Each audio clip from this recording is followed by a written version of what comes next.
Hello, D-backs fans, and we have ourselves a third baseman. Let's go. Welcome in to the PHNX D-backs podcast right here on PHNX. My name is Derek Monti, occasionally known as your mayor of PHNX. This maniac next to me is your vice mayor, your thunderstick, and last-minute Christmas shopper, the one and only Jesse Friedman. You're just going to be accusing me of that every single show between now and yourself. Christmas. You are sitting in the stand accusing yourself, snitching on yourself when it comes to your last minute shopping. At least I own it, right? At least you own it. But the Diamondbacks did not wait to do last minute shopping when it came this holiday season. The Diamondbacks went out there and they crossed off one of their biggest needs on their offseason list, which is acquiring a third baseman, which they have done today via a trade with the Seattle Mariners. The Diamondbacks have traded for Eugenio Suarez. Eugenio Suarez. I don't know. Eugenio Suarez. We're still trying to get it right. Depends on who you ask. According to Paul Sewald, we could just call him Gino, and I'm cool with that. So Gino is here, and we are excited for it because the Diamondbacks added a power-hitting third baseman that has excellent range defensively, and it did not cost them very much. And when we say we did not cost them very much, I mean, didn't cost them very much. Yeah, it really didn't. Yeah, if we look at the trade breakdown here, the Diamondbacks trade two players to the Seattle Mariners in this move, reliever Carlos Vargas, as well as catcher Seby Zavala. The D-backs gave up very little in terms of players. Carlos Vargas throws 100 miles an hour. There's certainly some potential there. The fact that he's going to the Mariners, it seems almost inevitable. He's going to be an eighth inning guy by the middle of next year. But he wasn't a valuable pitcher, while he was here in Arizona. The command issues were just so significant that he wasn't really able to actually stay on the major league roster. He made the opening day roster, but then he was down to Reno within couple of weeks, and he didn't have a particularly compelling year in AAA either. Seby Zavala, a guy the Diamondbacks claimed off of waivers in September. He wasn't claimed soon enough to even be eligible for the postseason roster. He played 7 games as a member of the Diamondbacks and was actually electric in those 7 games. Seby Zavala hit like 400 in his Diamondbacks career. He was incredible. And you almost feel bad for Seby Zavala because he played 7 games for the D-backs and he kind of killed it. And then the D-backs went to the postseason, and he couldn't be a part of it. And the D-backs went all the way to the World Series, and he couldn't be a part of it. And now the D-backs flip him in a trade. That guy's been through a lot here over the last couple months. But Eugenio Suarez, a guy that we saw coming from a mile away. Frankly, we've talked about him on the show a number of times. I think you guys talked about him last week. And trade deadline target, also a target here when we were talking about the fact that the third base market was very limited as far as free agents go out there. You could potentially overpay for a Matt Chapman, but the Diamondbacks might have their third baseman of the future here in the organization. When you look at Suarez's contract, he has a 1-year deal with a club option for 2024 or 2025, which is quite high. It's $15 million for that one season. But the Diamondbacks get a guy who is durable. We had so many problems at third base this year as far as, I guess, consistency over there. Who could play there? Who they were going to try to fit in as the everyday third baseman. And that never really happened, right? Between injuries and just kind of having a revolving door, the Diamondbacks didn't have a consistent option over there at third base. Suarez played all 162 games last season. He's one of 4 players in all of baseball to do so. It's incredible. He slashed 232, 323, 391 with a 714 OPS. Let's take a look at his stats from 2023. Again, there's some bad here, but there's also a lot of good. And when I say bad, we'll get to his strikeouts, but 22 home runs, 96 RBI.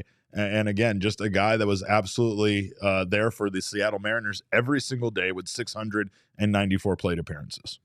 Eugenio Suarez didn't have a great season altogether, right? I mean, a 391 slugging percentage. You're talking about a third baseman who's slugging 391. That might set off some alarm bells, and that's understandable. Sure. But there are a few things to consider along those lines. Number one, Eugenio Suarez played in one of the more pitcher-friendly ballparks in all of baseball out in Seattle. The marine layer does not really allow the ball to carry particularly well up in the Northwest. That's certainly a factor there. We're going to get rid of that humidor. Yeah, he's going to come to Arizona, going to get rid of the humidor. He's going to hit 40 bombs again, just like he did back a few years ago.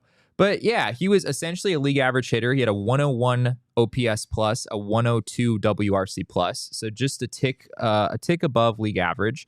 But if you compare that with what the Diamondbacks got at third base this season, a tick above league average is actually an enormous improvement from what the Diamondbacks got this year. Third baseman for the Arizona Diamondbacks in 2023 hit 234, 303, 340. That's a 75 WRC plus. So significantly lower than Suarez's in 2023. 10 homers, 64 RBI for D-backs third baseman this year. 0.5 Fangraphs wins above replacement compared to 3.2 for Eugenio Suarez. Right. The other thing I'll say, which just came to mind, I think this is kind of a crazy way to frame this. In 2023, Suarez was worth 3.2 Fangraphs wins above replacement.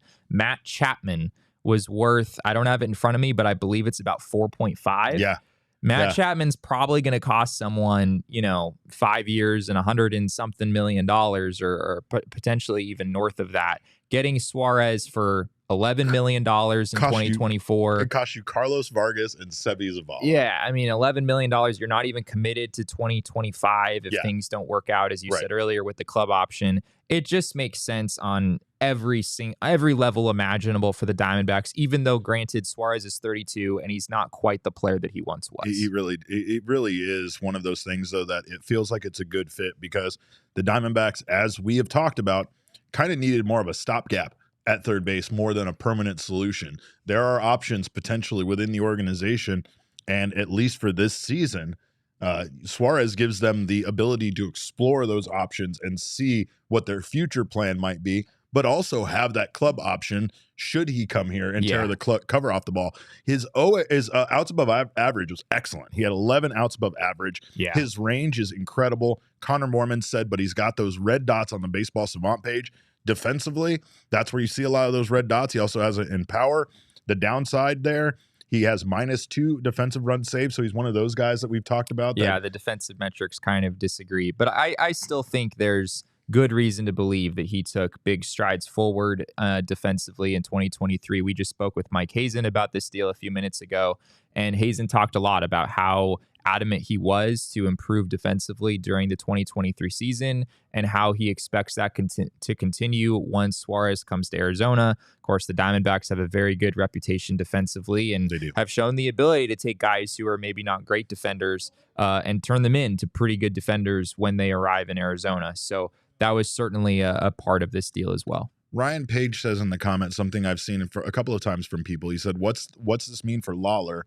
Should we be nervous? I don't think that at all. Yeah. I think what this allows is for Lawler to develop, and it gives him more time without having that pressure put on him of coming off of a World Series season, a season where they made it as far as they did, and now trying to compete and get back there next season. A lot of that pressure would be on Lawler if they didn't have some sort of potential solution over there. Maybe Perdomo and him swap time. Maybe you see them both playing both positions. But again, for the most part, for Jordan Lawler, I think this gives him time to continue to just develop at a major league level. I don't think they're going to send him back down. I think he'll get a lot of opportunities. Maybe he's not going to start every day, but maybe that's best for him. Maybe not every rookie is Corbin Carroll, able to be thrust into that vast spotlight. Majority of rookies are not Corbin Carroll, as we saw this season, right? But to be thrust into that spotlight and then succeed at the level that Corbin did consistently, like he did throughout the season. So I think it's a good thing for Lawler, and I don't think that it makes him expendable. I think the Diamondbacks will still see Lawler as a very a very important part of this team going forward. But Eugenio Suarez, Eugenio Suarez.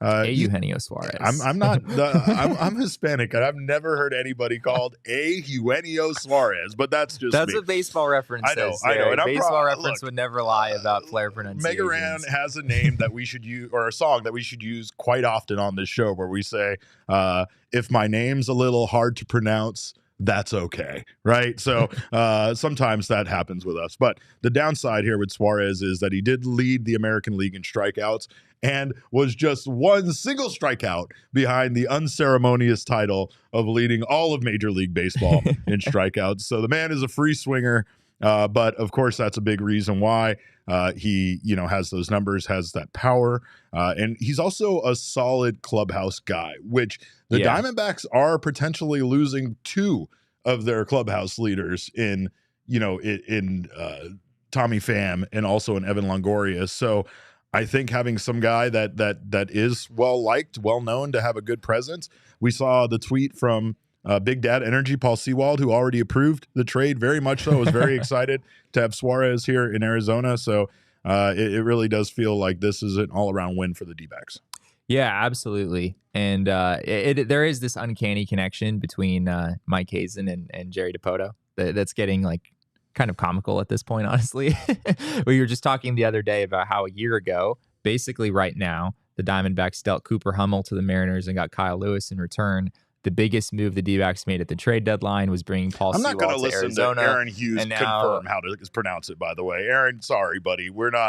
I'm not listening to your pronunciation. I'm pretty sure that's accurate. We'll go through. Aaron's a Mariners guy too, though, so he watches a lot of Mariners games. There you go. Yeah, there you go. Yeah. But yeah, there is this uncanny connection between the Diamondbacks and the Mariners, which I feel like we could almost do an entire show looking back at all of the Mike Hazen, Jerry Dipoto trades over the years, because there have been just seriously so best many friends at this point. For life. But yeah, going back to your point about the clubhouse and Suarez and what he brings in that regard, that was clearly a big part of this move for the D-backs. Mike Hazen said basically what you said about how the D-backs are losing some key clubhouse guys this offseason in, as you said, Evan Longoria and Tommy Pham. And Mike talked about how that's a really big thing to make sure that the D-backs have that veteran leadership to lean on. I've heard from some Mariners fans already that Suarez is just really fun and well-liked, and there's just a lot of personality. And I think he's a guy maybe in the same vein as an Eduardo Escobar, the Diamondbacks' previous third baseman, who is really solid at the position, the sort of the last guy they had who was able to do that for them. It seems like Suarez is very much going to be the kind of guy that is easy to root for and that fans gravitate to pretty quickly. Well, I again don't believe any of you in the chat at all. Everybody pointing to the way that Mariners announcers call them, but hey, whatever. Anyway, I think that the one thing about this trade that is most important is when it comes to the Diamondbacks adding players through free agency, they didn't have to get a third baseman through free agency. Yeah. And that just allows them to now have that money to focus more. Obviously they still have holes, right? They still have an outfielder that they need to acquire. At least this brings a right-handed bat here. But it also means that the Diamondbacks still have a DH to potentially go after, as well as starting pitching. And starting pitching is going to be the key here. I think that's going to be the big thing that the Diamondbacks are going to need to focus on. I cannot wait to see what the Diamondbacks do when it comes to that. And hopefully they will follow through on kind of a promise that they were going to, spend some money on this team.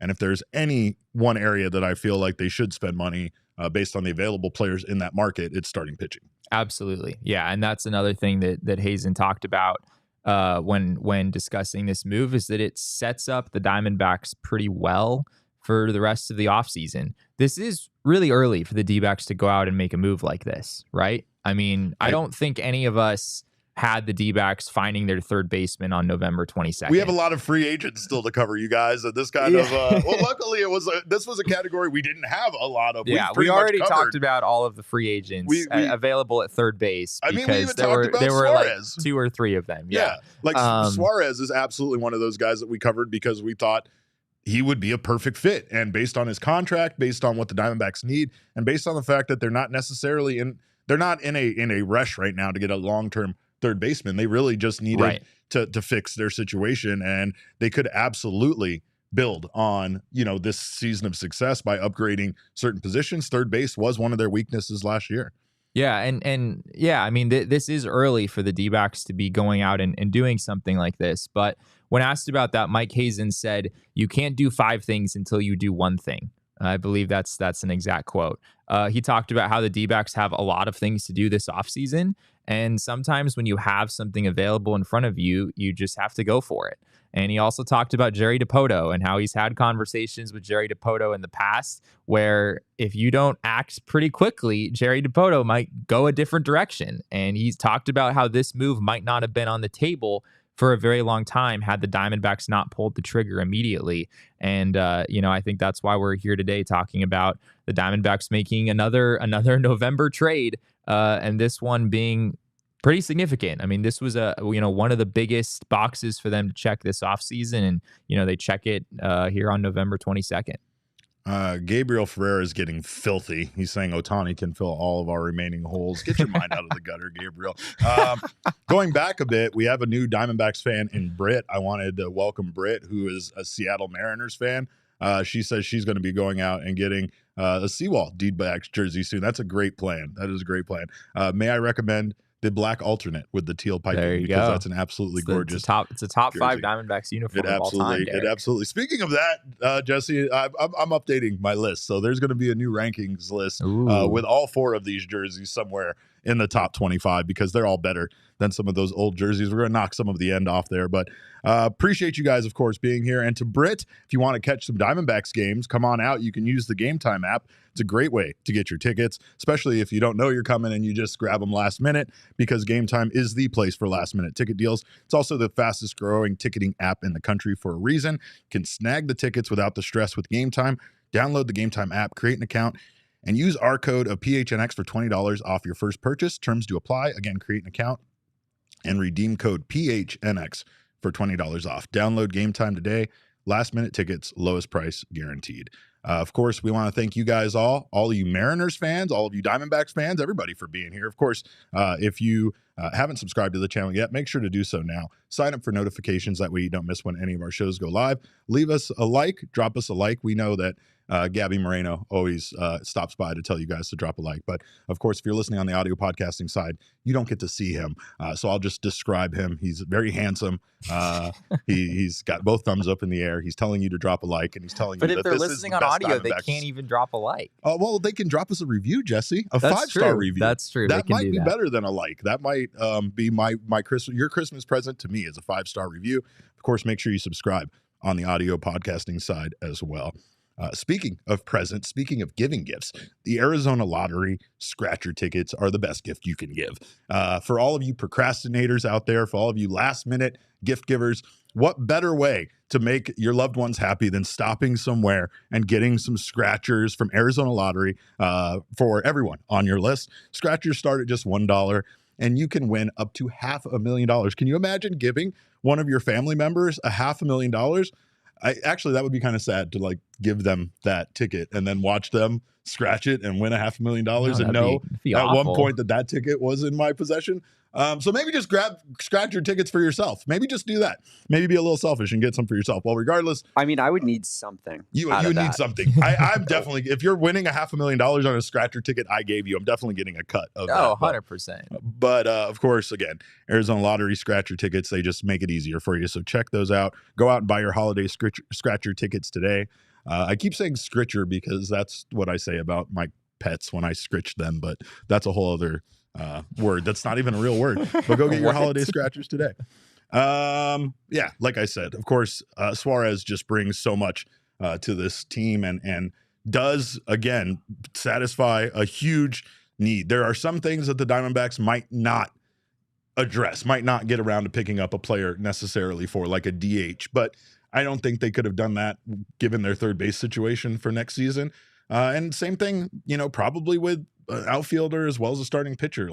The Diamondbacks can't go back and do this again with just, and no offense to the other guys, no offense to Tommy Henry, no offense to Ryan Nelson, but they can't really do this again next season where they might end up having to resort to, bullpen games all season long. Yeah, this really does set the Diamondbacks up well in the starting pitching market because you're not spending a ton of money here. You are spending money. I mean, I think you could argue that the biggest thing the D-backs are giving up in this deal is just the money that you have to pay Suarez next season, right?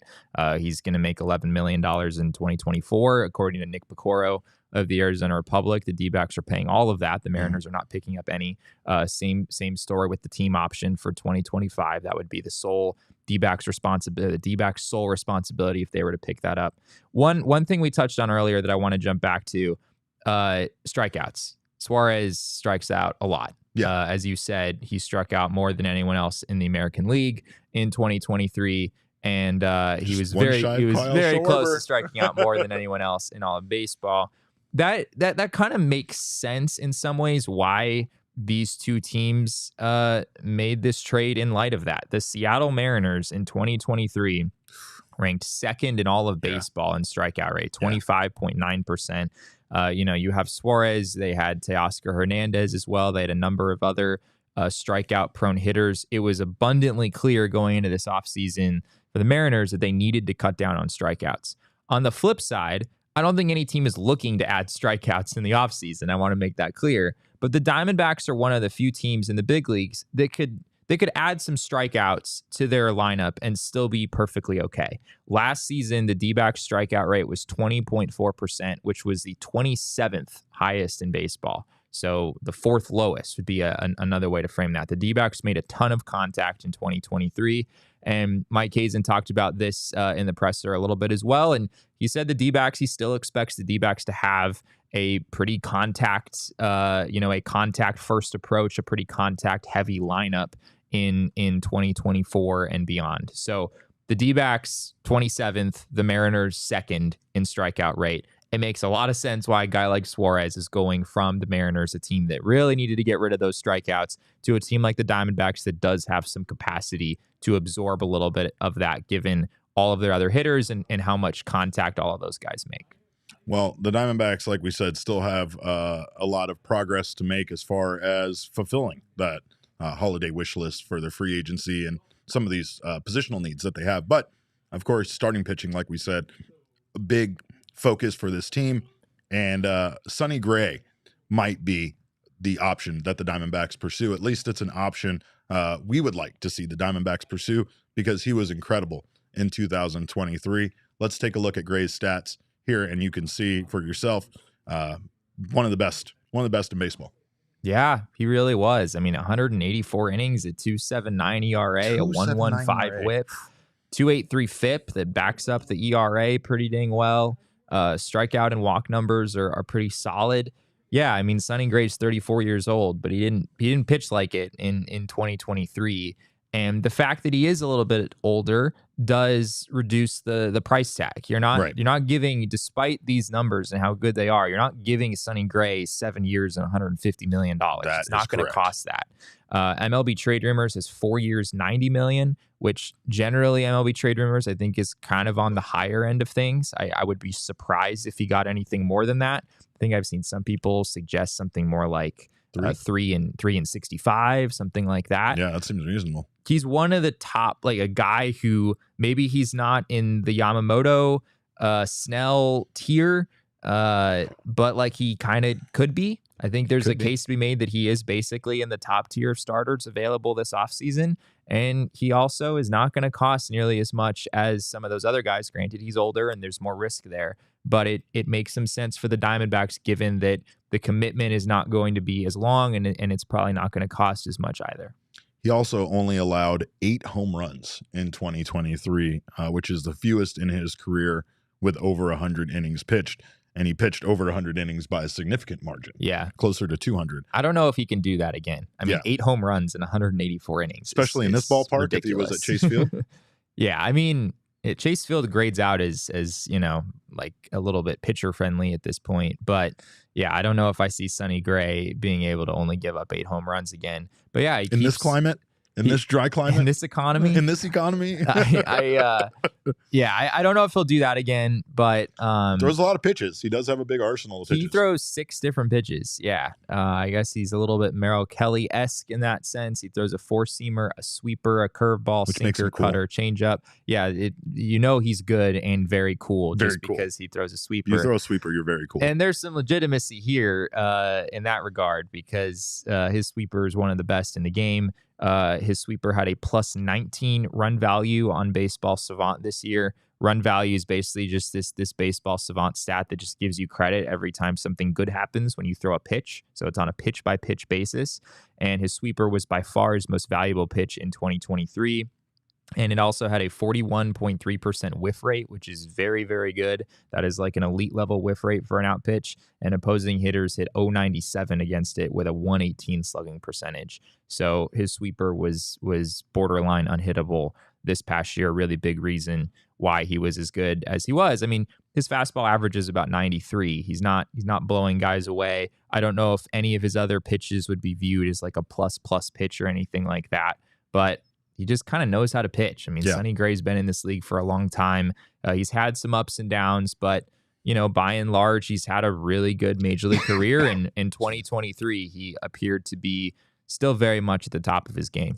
Well, his Baseball Savant page is kind of pretty, right? Yeah, it's like kind of pretty, but like maybe not as pretty as you would expect if we take a look.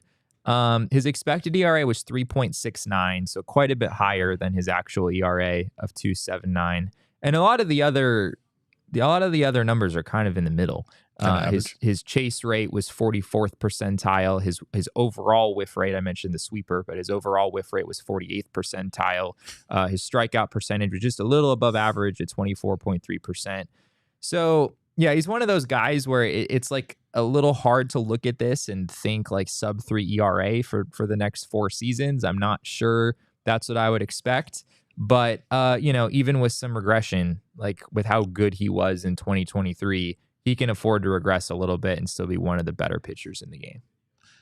Nick in the chat summoned Robert Beshens, who says he taught Sonny Gray the football slider, which maybe the football slider is actually the sweeper. Maybe those two are the same Maybe, pitch. yeah. Maybe we've just been confusing them this whole time. But it's like saying Bloody Mary. It is. Yeah, it's like looking into the mirror. And Robert Beshens just shows up. Yeah.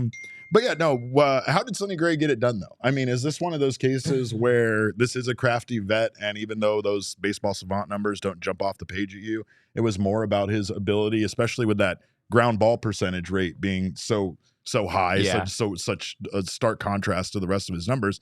Is it just about getting guys out, and is that a good fit with this Diamondbacks team that, like you said earlier, is really good defensively and now is adding a pretty damn good defensive third baseman to their roster? There's just so much pitchability with Sonny Gray. Like I think I've always struggled to understand how Sonny Gray was so good. Like even going back to his earliest days in the league, sure, because he's never been the kind of guy whose stuff is so off the charts good that like it screams number 1 or number 2 starter. And like I said earlier, he's had his ups and downs. I mean, he had a 4.90 ERA in 2018. He had an ERA over 4 just a couple years back in 2021. But he's been pretty consistent overall. And again, I don't know if I view him as like a number 1 starter, like top 3 Cy Young finisher that he was this season in the future.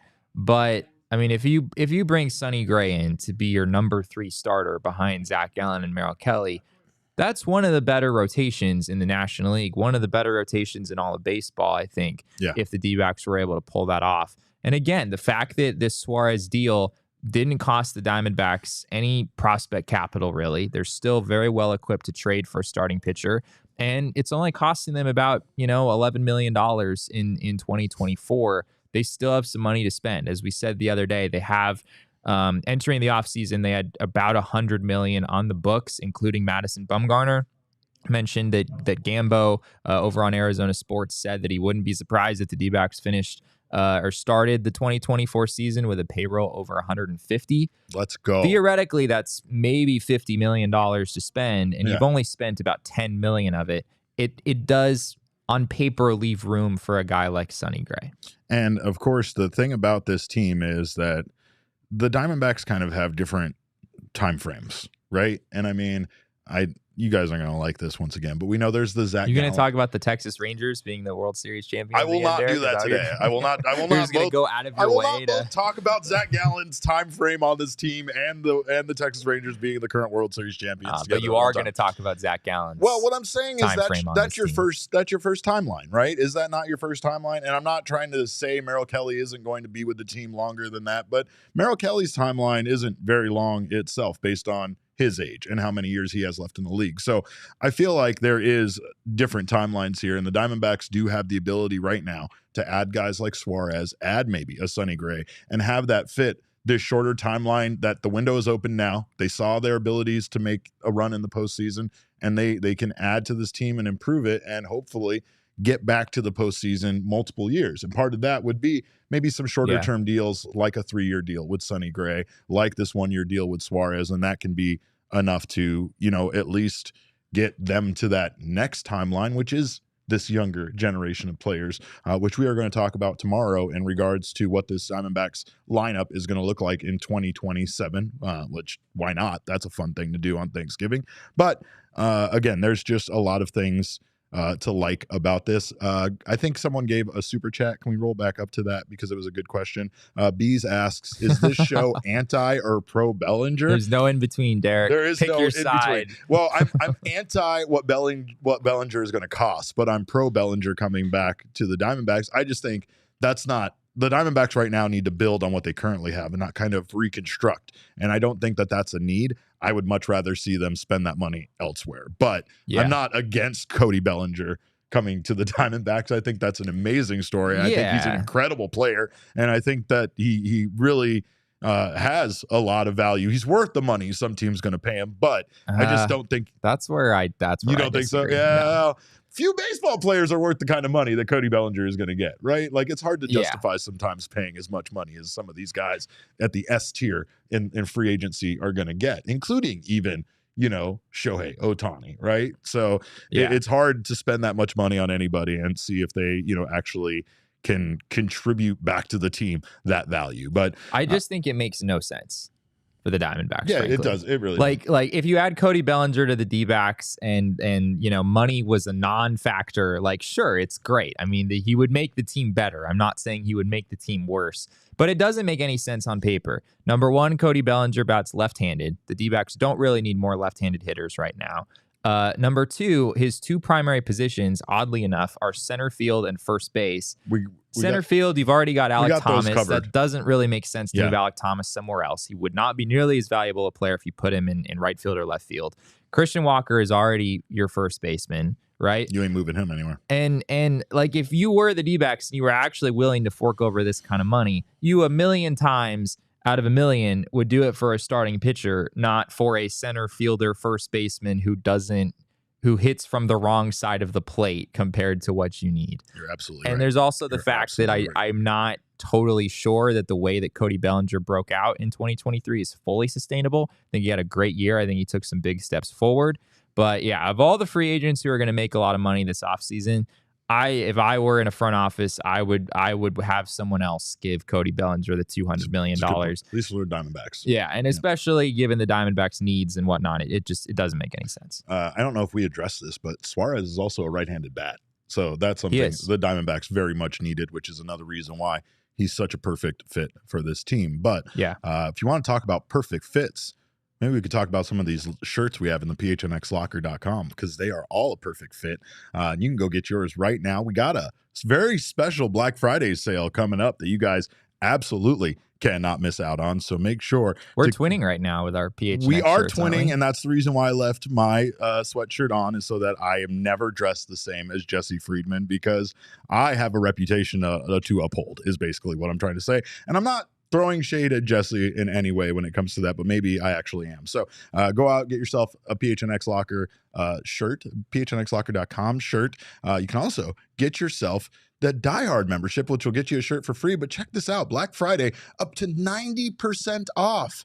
And when you spend $75, you will get a $15 gift card what are we even doing here? We're giving this stuff away practically for free. Go out there and get yourself fitted in some of the finest merch you can find. Support the PHNX family over here. Get yourself looking good. Get some presents for your family members. Get yourself hooked up today over at the phnxlocker.com. And again, if you're not a diehard member, join us today. Get that diehard membership. You'll get 20% off all future purchases. So make sure to get that. I'm not sure if the diehard membership stacks on top of the discounts, but I think it does. So get your 90% off with another 20% off. That sounds like you might be getting paid to get shirts. I don't know. I'm not going to. You're going to get an absurdly good deal. You're going to get a really good deal. Whatever it is. That's exactly what it is. You got to love thrifty deals like the Suarez trade here. Almost no one on the market is worth a massive commitment for the D-backs right now. It says 2 BMC. Completely agree with that. And if you also love thrifty deals, again, get down on that Black Friday deal from us here at PHNX Locker.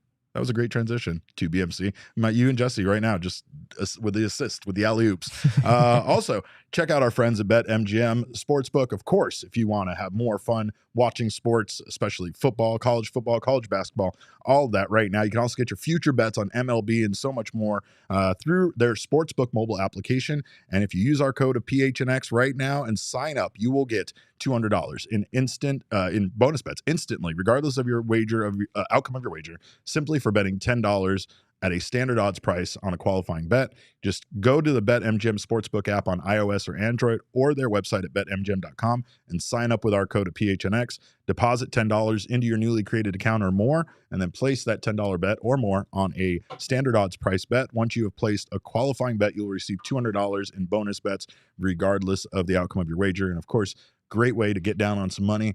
Same game parlays, same game parlays.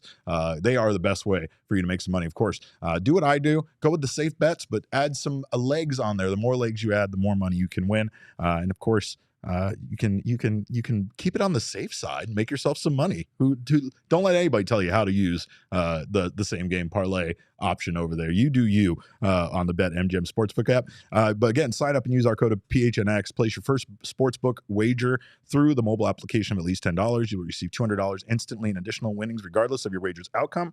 Check out the show notes for full details. And now listen to Shane, who is actually here in the office right now, talk about the disclaimer. Gambling problem? Call 1-800-GAMBLER. Colorado, D.C., Illinois, Indiana, Kansas, Louisiana, Maryland, Mississippi, New Jersey, Nevada, Ohio, Pennsylvania, Tennessee, Virginia, West Virginia, Wyoming. Call 877-8-HOPE-NY or text HOPE-NY 467-369 New York. Call 1-800-327-5050 Massachusetts. 21 plus to wager. Please gamble responsibly. Call 1-800-NEXT-STEP Arizona. 1-800-BETS-OFF Iowa. 1-800-270-7117 for confidential help Michigan. 1-800-981-0023 Puerto Rico in partnership with Kansas Crossing Casino and Hotel. Visit BetMGM.com for terms and conditions. U.S. promotional offers not available in D.C., New York, or Ontario.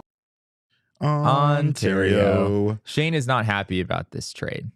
Shane's a Mariners fan, and he is very much. He came in here, he stomped around, and he said something about, why do you keep stealing all of our players? There were some tears in his eyes. He slammed the door, and I think last I saw, he was just in a fetal position. My his desk. introduction to the trade was just hearing Shane go, "What?" just across the entire office. Now, granted, Shane's prediction, I believe, around this time last year was that Kyle Lewis would come to the Diamondbacks and hit 40 homers and get MVP votes or something, and that didn't exactly happen. Not go back. It didn't go that way. It really if Shane is concerned from a Mariners perspective, it doesn't necessarily mean it's disastrous from a Mariners perspective. But yeah, if you're a Mariners fan, I don't really know how you talk yourself into being excited about this, right? Well, I told you earlier, you can come down here and get game time and get tickets. And watch a game and become a Diamondbacks fan. There you go. But if you come down here, you could stay at Gila River Resorts and Casinos and have yourself a great time. And maybe you'll ignore the fact that your team is falling apart and has become, as our friend Aaron said, oops, all utility players. That's the way that works sometimes. But Gila River Resorts and Casinos is a great place for you to stay if you do come to town, or if you are here in town and need a little staycation away. They offer an authentic and immersive experience. And of course, they have a casino floor where you will be high rolling, fine dining, lounging poolside, living large, kiss stealing, wheeling dealing, son of a gun. Over at the Gila River Resorts and Casinos. Their state-of-the-art gaming floor has over 800 slot machines. I'm a big Lotus Flower guy myself. 15 blackjack tables, live game tables. I like and of Buffalo. Course, the Arizona. You're a big Buffalo guy? Yeah, I know. I lost so much money up on Buffalo in Vegas. Sometimes that happens, but you know what? If you stick with your machine, it's going to pay off eventually, right? I should have done it at Gila River. You should have done it at Gila River because they also have Arizona's largest casino sportsbook. And I know Damon is a huge sportsbook guy. There's nothing more exhilarating than having an actual paper ticket in your hand. I know that the sportsbook applications are good, but there's just something about having that little ticket in your hand. They also have some amazing places to eat over there, including Prime A, Shula's Steakhouse, and more. And you can also just chill by the pool and eat and drink and have a great time. So you do you at Gila River Resorts and Casinos. Visit playatgila.com for more details. Well, we have, of course, a lot of free agents still to take a look at, especially when it comes to starting pitching, and not a lot of time because, as you saw yesterday, Kyle Gibson got picked up by the St. Louis Cardinals. We made this trade today for our third baseman, and time is running out. So the Diamondbacks still have a lot of options out there before they do sign. And, of course, one that we brought up was somebody that Faj, a.k.a. Jacob, was a big fan of, and that's Shota Imanaga. And Shota Imanaga is a 30-year-old Japanese lefty. He is likely to be posted sometime over this fun Thanksgiving holiday weekend between now and Monday, right? Yeah, according to MLB.com's Mark Feinstein, I think he tweeted that out earlier. So, yeah, we already know that the clock for Yamamoto has already begun. We talked about it yesterday. January 4th is when Yamamoto has to sign by. There's a 45-day posting or 45-day window where teams can negotiate with these players. And there's also a posting fee, which I guess is something that we should mention that applies to both Yamamoto and Imanaga. Teams that sign these guys will not just have to pay the value of the contract. They will also have to pay a fee on top of that, which for Yamamoto will probably be pretty decent chunk of change, maybe north of 25 million. For Imanaga, maybe more like 10 to 15 million, something like that. But yeah, he's an interesting arm. If we look at Imanaga's numbers in the NPB in 2023, pretty good stuff across the board. Of course, this is not in the majors, and there's this big question of how it's going to translate over to the big leagues. But 2.80 ERA in 148 innings, a 1.05 WHIP, 29.2% strikeout rate, which is very good, and a 4% walk rate, which is also very good. I guess the one knock on Imanaga is he does allow a few more homers than maybe you'd expect. In Japan, certainly home runs are not as commonplace as they are in the majors. So allowing 17 homers in 148 innings, he's a little bit more of a fly ball pitcher, a little bit more prone to that. But overall, pretty good numbers here, and certainly would not have the price tag that Yamamoto would. 4% walks is that's a crazy low percentage. Yeah, the major league average is a little over 8%. So 4% is about half the major league average walk rate. Just pretty impressive. And he's also not a very big dude. Any concerns when it comes to like his durability or even playing against, I guess, the likes of some of these gigantic men playing Major League Baseball? Yamamoto is also not a very big dude. So I guess maybe if you feel okay about Yamamoto, you'd sort of feel okay about Imanaga as well. But yeah, he's listed at 5'10", 176 pounds on Baseball Reference. That's almost identical to what Corbin Carroll is listed at, actually. Corbin Carroll at 5'10", 165, I think, on Baseball Reference. But yeah, I mean, if you look like across the majors right now, you want to take a guess at how many left-handed starters there are in baseball, or that there were in 2023 who were 5'10" or shorter? 3? There was 1. Wow. And his name is eluding me, but it's a guy whose name you might not recognize, who pitched for the Angels and had like an 80 ERA. That's not great. That's not a great start. There are some very accomplished right-handed starters who are not particularly tall, right? Marcus Stroman, Sonny Gray, who we just talked about. Fair enough. But yeah, there's not really, like, we haven't really seen a whole lot of this, like lefties who are a little bit undersized having success in the big leagues. It's one of the bigger questions facing D-backs prospect Yu-Min Lin, who sort of also falls into this category. But yeah, I mean, you look at the his numbers that he had in 2023, and they're certainly not the same as what Yamamoto posted in the NPB, but they're also like not quite as different as maybe you'd expect. If we take a look at those numbers side by side, Yamamoto had a way better ERA than Imanaga in 2023, 1.21 in the NPB compared to 2.80. His 0.88 whip, certainly much better than Imanaga's 1.21 whip.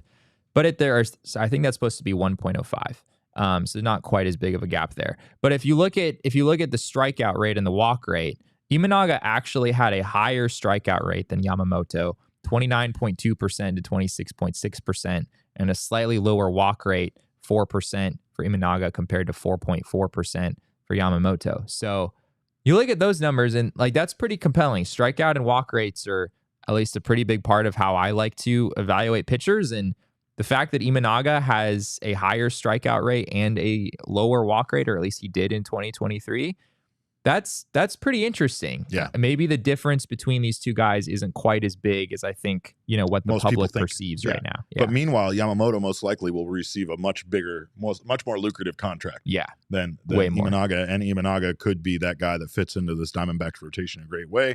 There are some things that point in the direction of him not signing with this team, including, I think, not a rumor, but word that basically he would like to sign with a team with other Japanese players, which is completely understandable based on, making yourself comfortable around a clubhouse and kind of converting to the Major League Baseball lifestyle. Nothing the D-backs have currently, unless Scott McGuff, who pitched in the NPB, counts. But Scott McGuff absolutely counts. He absolutely counts. Maybe Scott McGuff does have some Japanese ancestry, but I'm not so sure about that.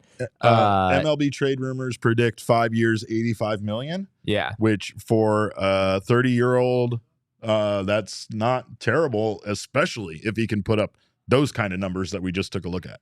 Yeah, very similar contract to what Kodai Senga got from the Mets last year. 5 years, $75 million there. Obviously, that deal has worked out tremendously well. Yes, it has. For the New York Mets.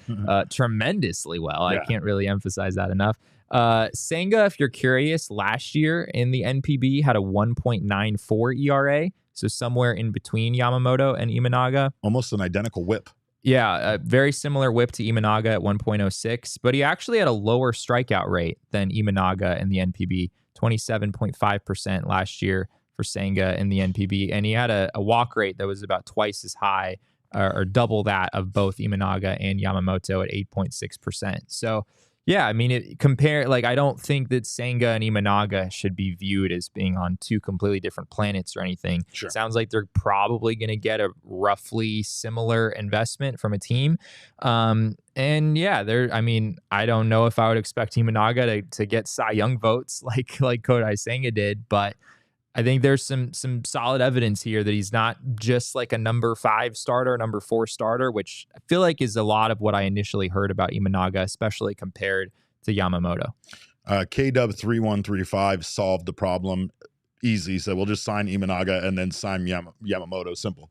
It's that simple. Yeah, there we go. Sign both of them. Yeah, then you would have. Then they're both here together. You have a Japanese player for Yamamoto. Yeah. Oh man, that's it. That's it. We're done. But we do know that the Diamondbacks have at least solved their third baseman problem, which is a great thing to have, especially considering that we're not even in the winter meetings yet, and the Diamondbacks could still have more trades on the horizon, and especially more money to spend here in free agency.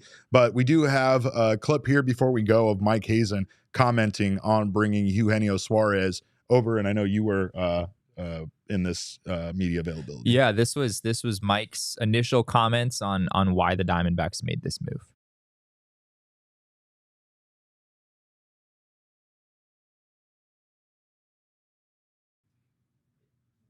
Sent as a 15-minute video. Well, maybe we'll have that, but I doubt we will. Do you want to give us a synopsis then of what he had to say? I don't remember all the words off the top of my head. But, he basically just said that the Diamondbacks have been platooning at third base for a long time. This is clearly a position where they needed some stability, and Eugenio Suarez solves that, right? The numbers don't, that this isn't quite Matt Chapman. This isn't, even offensively, this isn't maybe Jeimer Candelario. But, the total package, what you're getting defensively, he was very good there in 2023, as we talked about earlier. His offensive numbers, when you consider that he was playing in one of the more pitcher-friendly environments in all of baseball, were better than they look. He had 96 RBI. He was a solid run producer He also, I guess I'm going on my own tangent here. These are not things that Mike Hazen said. But I do want to point out that Eugenio Suarez was especially good with runners in scoring position for the Mariners in 2023. If I have these numbers in front of me somewhere, he hit 277, 376, 405 with runners in scoring position. That's a 122 WRC plus. So he basically was at his best with runners in scoring position. I think he hit 339 as well in high leverage situations, according to Fangraphs. That's pretty good. So he came through in a lot of the big situations as well. But yeah, Mike also in that initial comment talked about just how big he'll be for the clubhouse, as we talked about earlier, and how the D-backs are losing a lot there, and he helps them get some of that back. Eugenio Suarez is it fills a lot of the needs they had, a lot of the problems they had with third base. When you look at everything he does well, there are some things that obviously aren't great. And in some cases, you're not going to get that from anybody at third base that you potentially bring over. We took a look at some of the other free agent options. They weren't great. Matt Chapman kind of stood out like above the rest, and even he seemed like he had some shortcomings that made it potentially not worth the money that he was going to get here. Yeah. The idea here is that you're getting a guy that was solid as far as consistency, as far as durability, a guy that, I mean, honestly, he played so much that could be a reason why you see his numbers the way they are. I have a feeling that there's no way Suarez plays 162 games in a Torey Lovullo starting lineup. It won't happen. He's going to have to literally fight Torey Lovullo to play 162 games. That's probably true. So just as far as not needing to play that often, that could definitely help him just as far as, getting some rest in the way that Lovullo manages the team. But, again, this is exciting as far as the Diamondbacks filling, again, crossing off those needs on the shopping list that they had this offseason. And right now they got a big one for very little as far as what they ended up having to give up in the trade, at least as far as pieces that were valuable pieces to this organization, pieces that help them get to the playoffs, in the playoffs. And again, that's not to take anything away from Seby Zavala, because like you said, in his short time with the Diamondbacks, he was incredible. Pretty epic 7 games for Seby Zavala in a D-backs. He also was a relief pitcher, one of our best relief pitchers on our staff. So let's not forget that. But I will say real quick about Zavala.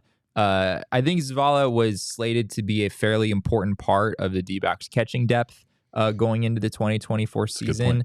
The fact that the D-backs are trading him away very much means that the D-backs will have to find probably another external option to help from a catching standpoint. Obviously, Gabby Moreno is your frontline catcher. There's no questions there.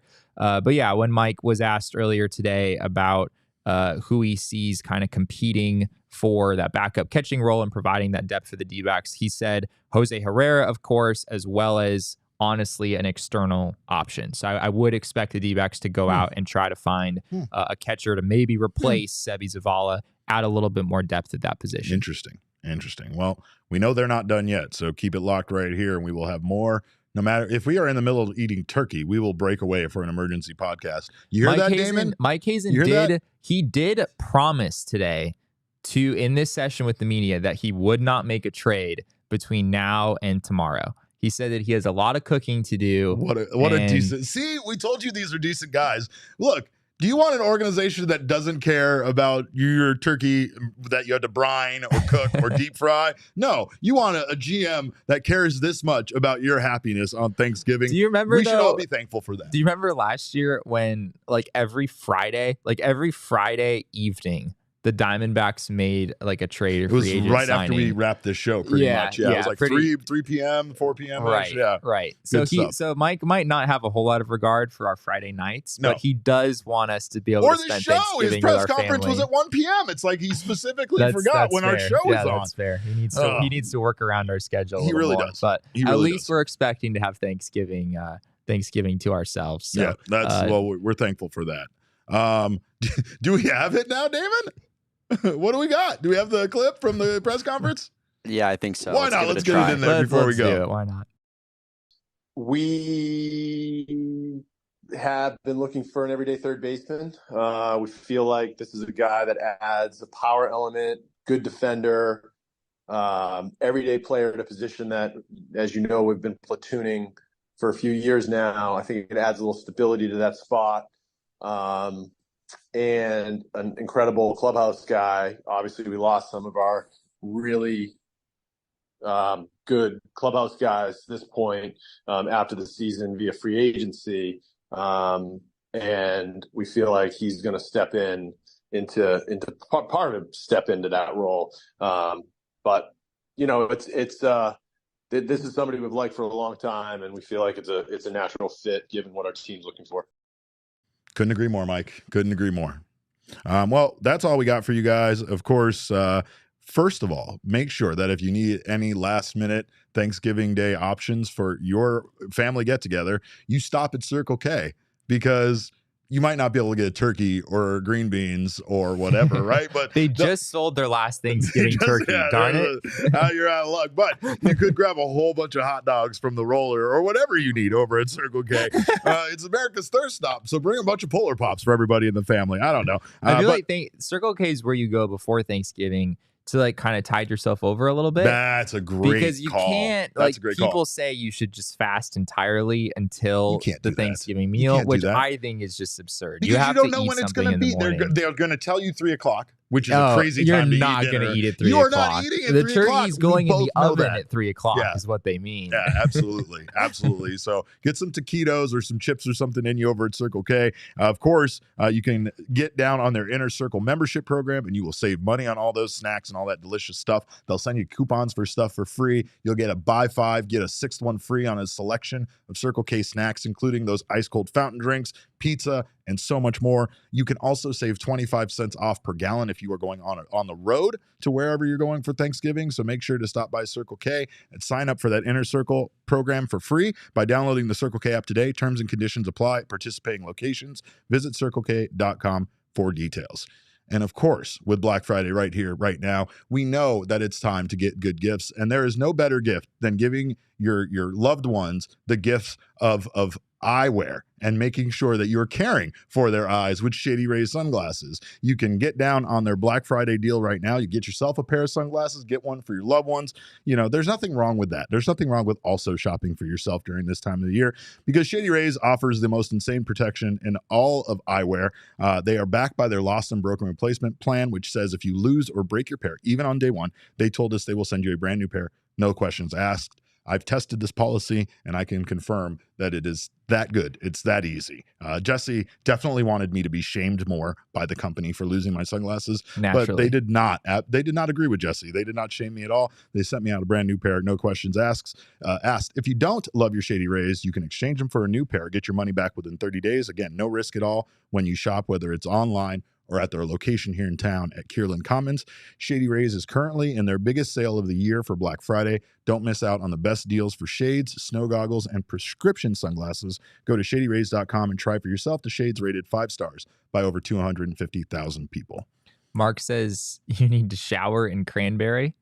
Interesting. Is that canned cranberry or cranberry sauce? It is absolutely canned cranberry. I saw some God's gift to I don't us. think I fully understood what you were talking about the other day, but a whole bunch of people were sending pictures to help me understand. Yes. It looks awful. I have seen it before. I do know what you're talking about, where you take it out of the can and then you cut it up into slices and everything. And the slices, it's a predetermined slice based on the little shape of the can. It's a predetermined slice. Yeah, that's okay, because the ridges in the can. Yep, and then the proper slice to slice it. I don't need. It looks positively disgusting. You are too old for me to be telling you about cranberry sauce for the first time in your life. It's not better than homemade, but it's still solid. I had the most ridiculous piece of pizza yesterday.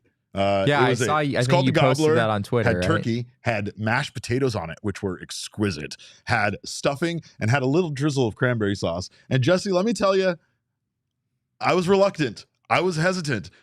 I would go back and eat this pizza today and every day through Christmas. That's how good it was. That doesn't even sound like pizza at that point. It sounds pretty good. It's amazing. It's amazing, Damon. We'll go get slices together. What part of it was actually pizza? It was on dough. There was cheese. There was a sausage. Pizza. What is pizza? What is pizza really at the end of the day? It's sausage, cheese, and then it's whatever the hell it just you sort of monsters want to put on it with your hot pineapple. It sounded like a piece of bread with like basically Thanksgiving dinner on top. That's also but if there was cheese and Yeah. I could sort of see how it could still be considered pizza. Ban Max from our chat. Because Max is here telling me no free ads. He's gone. Gone, Max. Goodbye.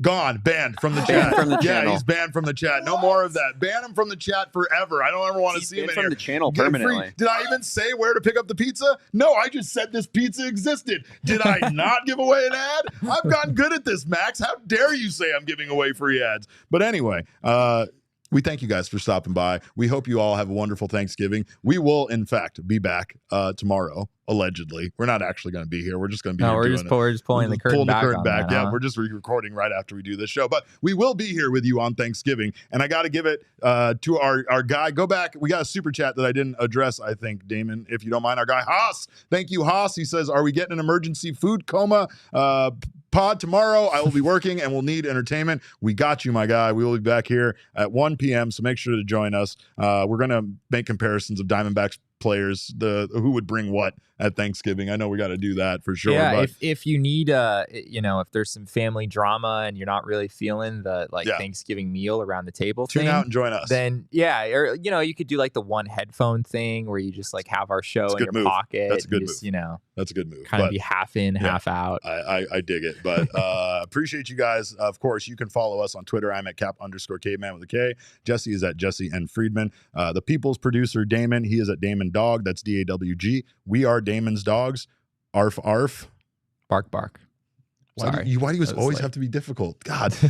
But our show is at PHNX_DBacks, and all roads do lead to at PHNX_sports on Twitter, Instagram, and Facebook. We thank you guys so much for your time. We appreciate you stopping by. And remember, kids, baseball is fun, but it is so much more fun when you don't let people bully you into pronouncing it Eugenio Suarez. We all silly like the mayor.